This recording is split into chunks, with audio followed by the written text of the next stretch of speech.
12 జ్యోతిర్లింగాల యాత్రకు వెళ్తున్నాను. Biggest dream project of the year April 23rd start చేస్తున్నాను friends. But with a twist ఏంటంటే ఇంటి దగ్గర నుంచి స్టార్ట్ అయ్యి 12 జ్యోతిర్లింగాలు కవర్ చేసుకొని మళ్ళీ ఇంటికి రావాలి. My perfect budget itinerary for all Jyotirlingas in India. April 23rd first Srisailam Mallikarjuna Swamy temple తో స్టార్ట్ చేస్తా. అక్కడ నుంచి చెన్నై వయా మండపం రామేశ్వరం వెళ్తా. రామేశ్వరంలో దర్శనం చేసుకున్నాక నెక్స్ట్ మహారాష్ట్ర వెళ్తాను ఫ్రెండ్స్. మహారాష్ట్రలో మనకి 3 జ్యోతిర్లింగాలు ఉన్నాయి. ఒకటి భీమాశంకర్, 2 కృష్ణేశ్వర్ అండ్ 3 త్రయంబకేశ్వర్. ఈ 3 జ్యోతిర్లింగాలు కవర్ చేసుకొని మధ్యప్రదేశ్ కి వెళ్తాను. మధ్యప్రదేశ్ లో మనకి 2 జ్యోతిర్లింగాలు ఉన్నాయి. జైన్ మహాకాళేశ్వర్, ఓంకారేశ్వర్ జ్యోతిర్లింగం.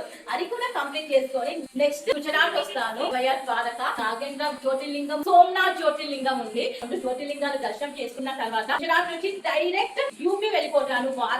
వారణాసిలో కాశీ విశ్వనాథుని దర్శనం చేసుకొని అక్కడి నుంచి జార్ఖండ్ వెళ్తాను. వైద్యనాథ్ చూసుకొని జార్ఖండ్ నుంచి ఢిల్లీ వస్తాను. ఎందుకంటే కేదార్నాథ్ వెళ్ళాలంటే మెయిన్ పాయింట్ ఢిల్లీకి రీచ్ అవ్వాలి. ఢిల్లీ నుంచి హరిద్వార్ నుంచి సోన్ప్రయాగ్ మీదుగా కేదార్నాథ్ టెంపుల్ లో ఆ మహాశివుని దర్శనం చేసుకొని మళ్ళీ return back to Hyderabad. Doubts ఉంటే కమెంట్ చేయండి అండ్ విష్ మీ all the very best for the Jyotirlingas యాత్ర. మీరు నాకు ఫైనాన్షియల్ గా హెల్ప్ చేయాలి అనుకుంటే you can scan the QR code. Hara Hara Mahadev.